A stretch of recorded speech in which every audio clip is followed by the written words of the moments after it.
moving from dung to wood. All right, so welcome back to the Jepson workshop on fungal communities. And in section 4 here, we're going to move on to talk about fungal decay communities in trees. So back in the last section, I was talking about things that you need to develop a fungal community, and one of them is an energy source. And it turns out wood is a great energy source, at least for a select group of fungi. And that's because what you're basically looking at here is sugar. Wood is composed of 3 main polymers. Cellulose, which is a polymer of glucose. I'll show you that in a moment. Hemicellulose, which is a hodgepodge of sugars. I won't talk about that further. And lignin, which is a polymer of aromatic alcohols. These first 2 are really good food for fungi, and most fungi have enzymes that can get at these. So this is what cellulose looks like according to Wikipedia. And I call it a polymer because it's made up of individual monomer units of glucose. So glucose is just the same sugar that we have in our blood. It's kind of a universal sugar, right? That a lot of organisms can use, and so can we. But it turns out we can't use it when it's in the form of cellulose. And almost all fungi can, though. Fungi across the spectrum often have cellulases and the ability to digest cellulose into monomer units of sugar. But no animals have this ability. So all the animals that eat cellulose-rich material are doing it because they have gut symbionts that have the enzymes necessary to break down glucose, but they themselves don't have that ability. So if we did have that ability, we could eat our desktops and our 2x4s and things like that, but we don't.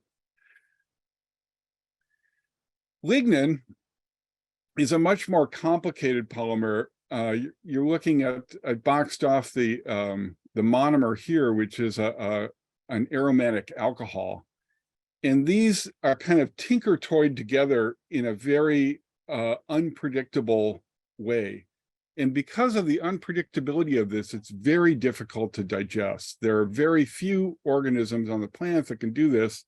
And really, almost all of them are fungi, and only fungi in the Basidiomycota do it very efficiently. So that's what I've said here, is that most agaricomycetes, things like mushrooms, polypores, crust fungi, and their relatives can digest this or modify it efficiently. Most other fungi and all other organisms cannot digest this efficiently. And so lignin is really what makes wood a bad substrate for most organisms, and kind of the exclusive substrate for a set of fungi that know how to get at it. So what the lignin actually does in the wood is it binds together the cellulose strands, and the cellulose is where most of the strength from wood comes from, but you can think of the lignin as kind of like this glue that ties everything together. And so if you cannot digest or at least modify that lignin, you cannot get at the cellulose, at least efficiently. There's a number of things that can kind of nibble at the cellulose in wood a little bit, but they really don't digest wood efficiently if they can't break the lignin down or modify it in some way. So it's really a fungal property to digest wood. Wood has 2 obvious zones that you're probably familiar with. There's the sapwood, which is the outside part, contains living cells and is fully hydrated. This ends up being a problem for fungi because it's actively defended against fungal attack. And so the fungi that can attack sapwood in a living tree are going to be pathogens. And it's going to be a very small subset of the fungi that could otherwise digest that wood. Once the wood is dead, the sapwood's like open to many fungi, but when it's still intact in a living tree, it's defended. The heartwood is basically only dead cells. It no longer conducts water, so it's not as hydrated. And it's defended from fungal attack by toxic chemicals called extractives. This is why you want a redwood deck in your backyard, is because the heartwood of redwood is highly rot resistant because it's impregnated with these extractives. So that's one of the things that protects it against fungal attack. The other thing is that in a living tree, it's surrounded by living wood. And so how does something that wants to attack the heartwood get at it without going through the sapwood? So there's two main ways that fungi break down wood. One is called a white rot, and white rot fungi digest both the lignin and the cellulose. They typically remove the lignin slightly faster, and so what you see left is sort of bleached strands of cellulose, which is what you're looking at here. However, cellulose is the primary food, and so they're basically cleaning it up so they can eat it. And the lignin is so expensive to digest that they really obtain very little energy out of it. The second way that fungi will digest wood is to just modify the lignin to sort of open it up and allow the fungi to get access to this cellulose and hemicellulose, and then digest and eat that. And when they do that, it leaves kind of a brown, crumbly substance left that you've seen if you walked in the woods, this brown, chunky stuff that is brown rot residue. This contributes to soil structure, and it stores carbon in the environment for long periods of time because nothing really likes this stuff. Once the cellulose is pulled out, the lignin is very slow to be broken down. Nothing really makes a living off lignin very, very efficiently. Okay, so now I'm going to turn to this little cartoon, and what this cartoon shows are different parts of the tree. So this gray area in here is all the heartwood. If it's up here, we're talking about living trees. If it's down in this log or this log, we're talking about dead trees. And I've divided it up between brown rots and white rots. And we'll start off with the saprotrophs, or what I call saprobes, that are found only in the dead wood. So this would be these dead logs here. So these are often broken down. The resource is often partitioned by fungi that either attack hardwoods, like things like oaks and maples and so on that have broadleaves, or conifers. And so in the hardwoods, these are our most common ones in this area. And if you've been out in Tilden Park or any woods around here, you would have seen all of these probably. So we have the false turkey tail and the turkey tail and oyster mushrooms and the split gill. These are all really, really common early colonizers of hardwoods, but there are many, many more. There must be hundreds of saprobes that will attack downed hardwood logs and twigs. The same is true for conifers. In conifers, we have a whole nother sequence of fungi. And these four are some of the most common that you'll see. The cryptoporus up here, I like to call the golf ball fungus, shows up usually the first year after the tree is dead. You'll see them on standing trees often. The trichaptum shows up on little twigs and also bigger logs in the first year as well. Fomitopsis pinicula is a great, the complex here is a great big polypore that shows up a few years after the tree is down, and its relative here is similar. I want to focus on this one, the Fomitopsis, briefly because it turns out to have a huge impact on the ecosystem. And it has a huge impact on the ecosystem because it's a brown rot and because it's very, very common. Most conifer forests, if you walk into them, you will find Fomitopsis pinicula on almost every downed log. And so as a result of that, conifer forests produce a lot of brown rot residue. And that brown rot residue, as I mentioned, has a very long residence time and will stick around, for decades anyway. And it builds soil structure and changes the character of the soil, so that forest soil that comes from conifer forests is really quite different because of this brown rot residue that gets added. So if you are a saprobic fungus, competition is fierce. There are hundreds of fungi that are jumping on this dead wood, and they're all fighting it out. And so in Elsa's introduction, she showed you some of these zone lines. These are sort of no man's land between two fungal genotypes here, where they've laid down some kind of a chemical zone to try to prevent their competitors from taking their resource. So they're making a demarcation, and you can see here's one running through here, and here's a little one there, and here's some others. And anytime you look at dead wood now, you're going to see these. They're super common. So what determines who wins these? Well, it turns out that one thing, of course, is who gets there first. And one way to get there first is actually quite similar to the example we just saw in dung fungi. It's to colonize the resource before it becomes a resource. And so hypoxylon's an example of that. There's a little ascomycete that shoots spores out. When those spores hit the bark of its host, the spore looks like this. It's got a little slit down the middle. This slit pops open, and the outside kind of clear outer covering pops off. That's what's shown here. And then the spore germinates immediately when it sees the bark of its host. So there's a chemical signal there that it's picking up on. And then when it germinates, it will grow into the bark and colonize that first little bit of wood below the bark.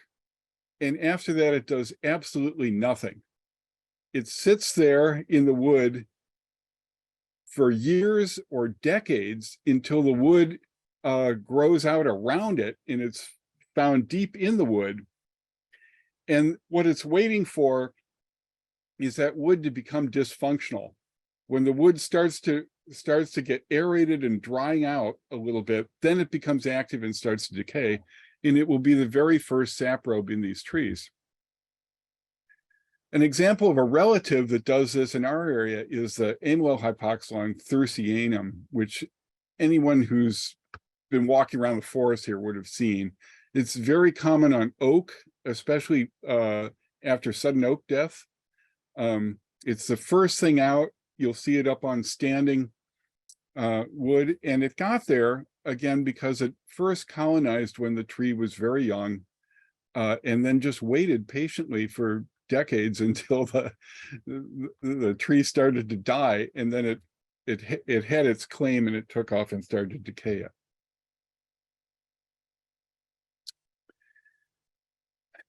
So this competition between fungi and wood is actually a great arena for ecologists to study competition.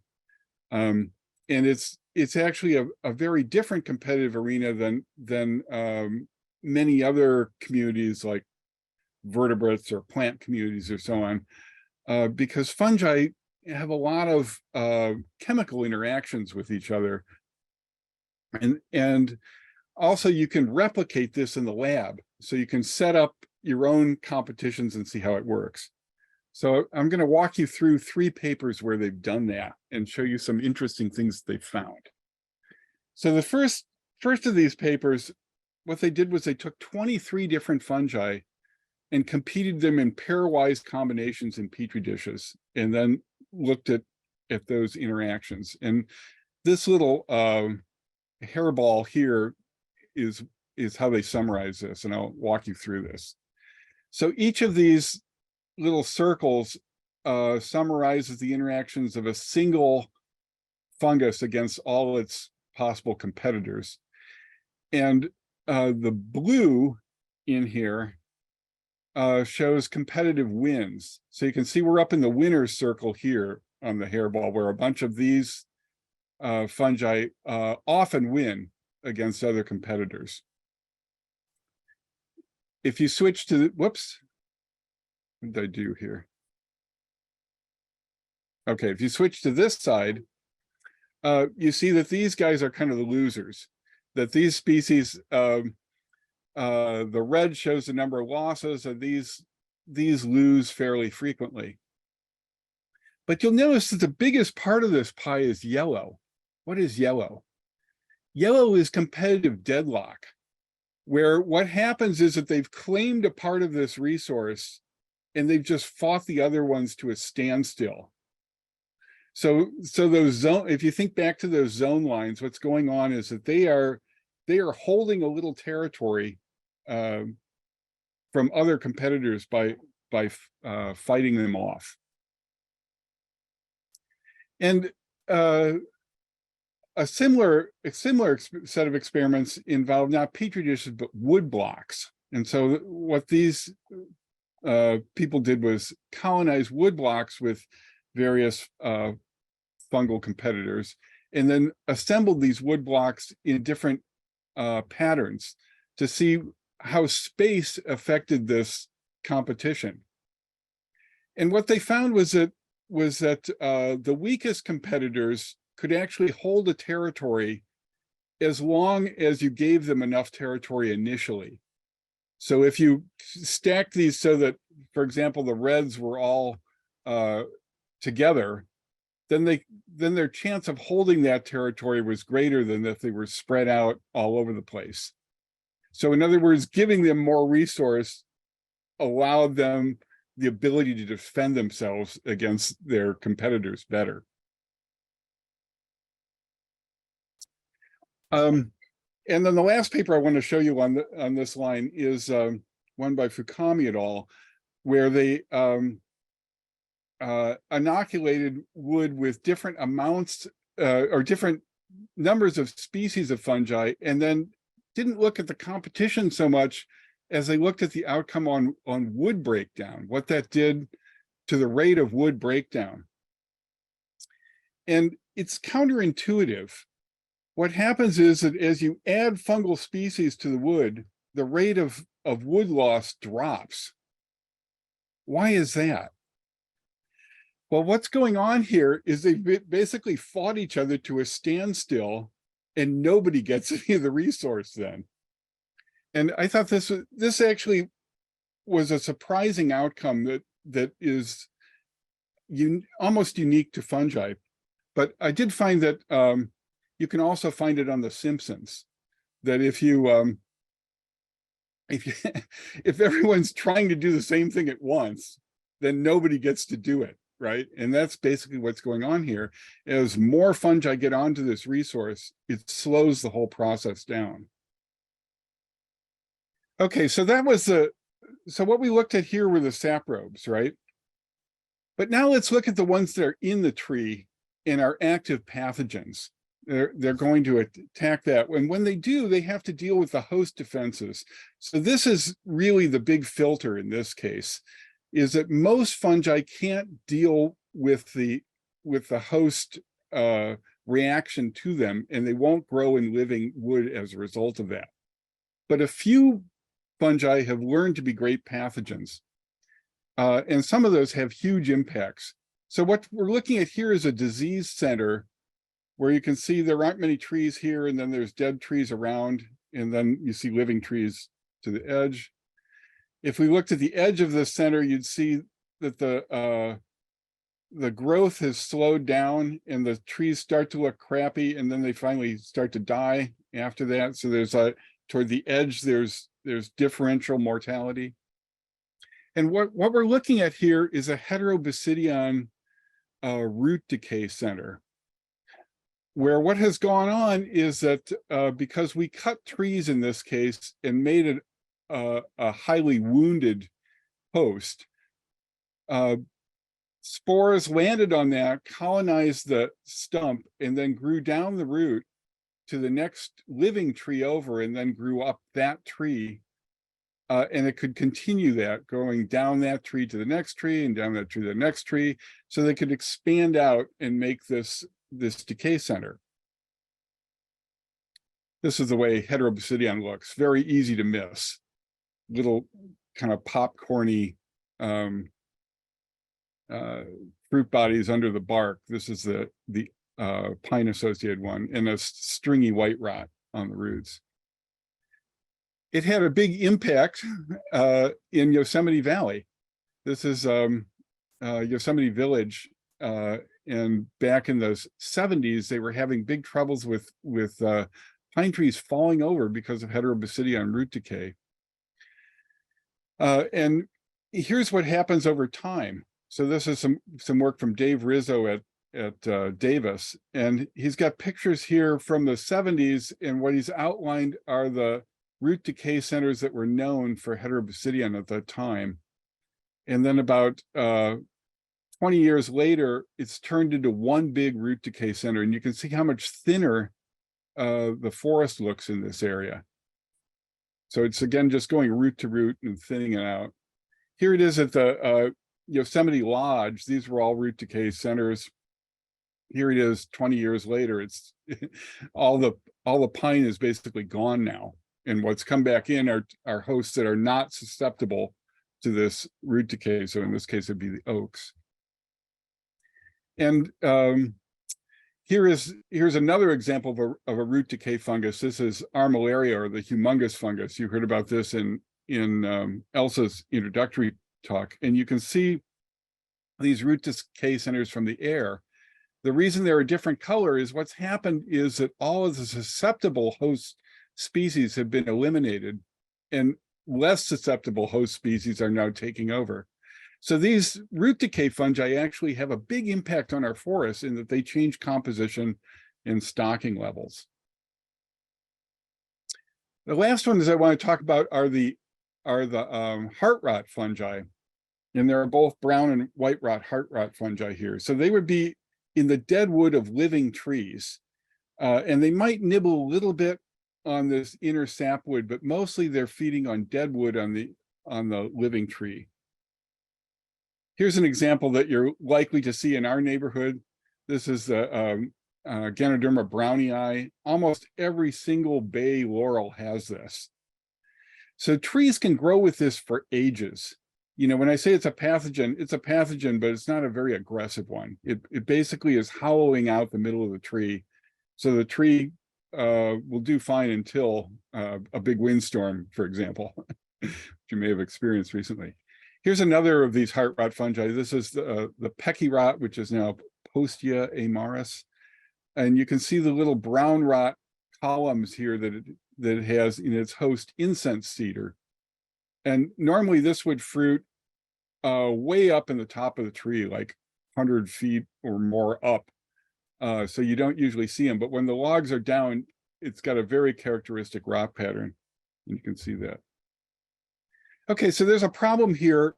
How do we get into the heartwood? If you can't grow through the sapwood, if you're not a good enough pathogen to do that, how do you get into the heartwood and decay it?